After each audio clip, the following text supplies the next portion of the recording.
Hey guys, so I've been a developer for about 15 years now. Probably more than that, but 15 sounds good and I didn't want to do the math. So in this video, I wanted to talk to you about 15 lessons I've learned as a self-taught developers, and hopefully those lessons will help you become a better developer. Let's go. So the first lesson is it takes time. It takes time to learn a new programming language, and that's okay. Don't put too much pressure on yourself. You will get better and better and better. If you don't look back at your code and think it's horrible, then you're probably doing something wrong. This is number two. It's okay to not know how to write certain pieces of code. It's okay. Everybody uses Stack Overflow. Everybody uses Google. And if the answer is there, then it's fine. So don't beat yourself up if you don't know how to write certain things of code. For example, every time I try to do sort in TypeScript, I have to look it up. I know what it looks like, but I always have to look it up. So, sometimes basic stuff you have to look at them even though you have years of experience. Number three, there will always be something new to learn, a new framework, a new feature of a programming language, a thing that you just never used but now you have to use it. There's always something new to learn in programming. So be ready for that. Be ready to be outdated every year. Be ready to be outdated as soon as you master something. You will have to learn.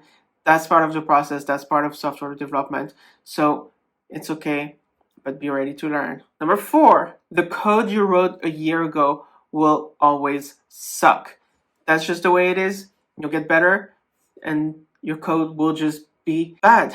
I mean, I'm sure there's code that you will write a year ago and you're like, yeah, I'm still proud of this. But, you get better, you learn new things, you will do better in the future. So don't beat yourself up. Number five, be organized. It's very important when you write code to be organized, because when you write code and you're not organized about how your code is supposed to flow, how your code is supposed to be organized, you will have a lot of difficulty going back to your code to figure out what was done, right? So if you're organized, if you group things properly, you will have a much better grasp on your own code for your own personal sanity. Number six, be modular.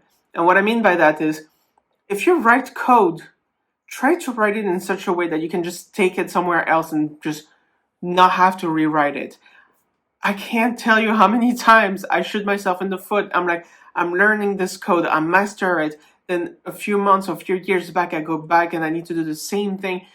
And I have to relearn how I did things in the past. So don't shoot yourself in the foot. Learn to write code that is modular, that you can just take from one place to the other and reuse it easily.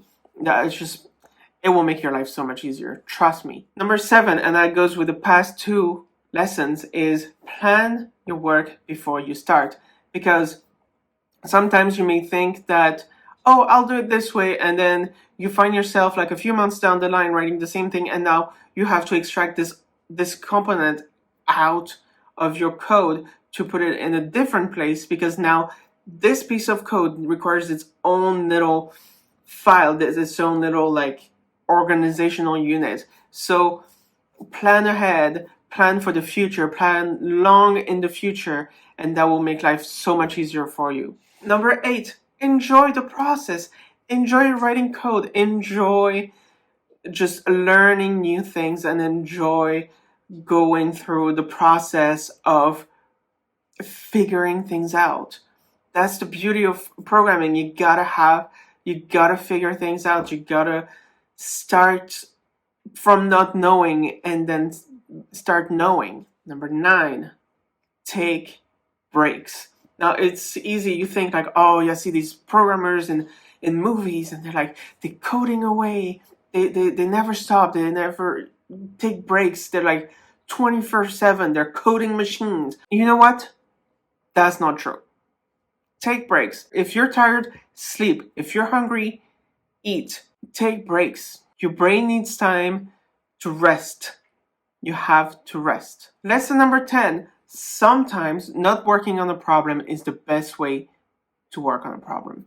When you write code, sometimes it's healthy to just step away when you can't figure it out. Just take hours, take days, take weeks. Sometimes if you can't figure it out, just stop thinking about it. Then you'll come back with a fresh perspective, fresh ideas, or you can work on something else and that will just bring you the answer you want. So don't beat yourself up, take breaks, stop thinking about things, and let your brain and your unconscious mind think about it while you enjoy yourself and you do the previous point and you take a break. Number 11. Wow, doesn't even fit on one hand anymore. Number 11, write comments.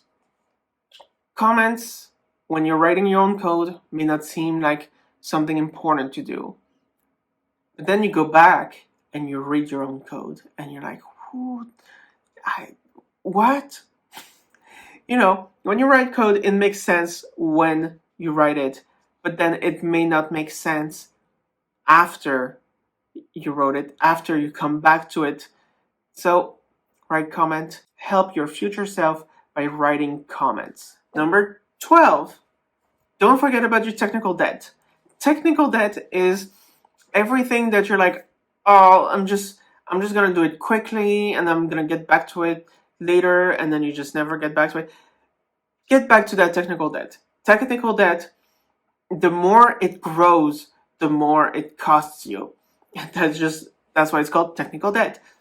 So go back to that technical debt. You don't want to do it. Nobody wants to do it. Nobody wants to go back and write old code or reformat old code, but you gotta do it for a few reasons. One, it helps your overall code run better.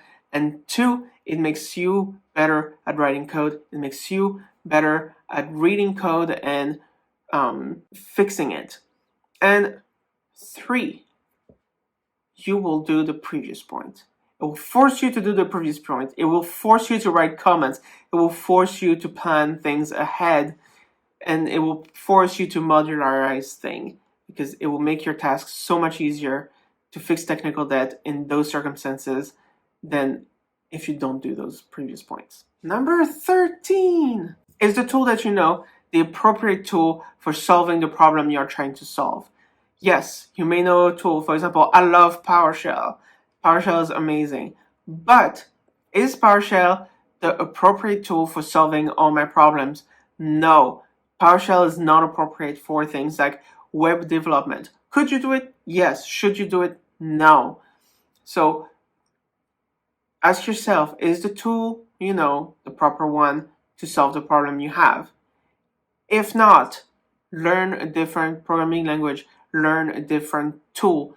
Don't try to just stick with what you know, because one, you won't learn anything, and two, you will make it super hard on yourself for no reason.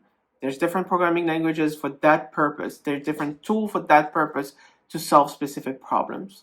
Don't make a problem bigger than it needs to be. Number 14, if you write web apps, if you write front-end code, learn to love CSS.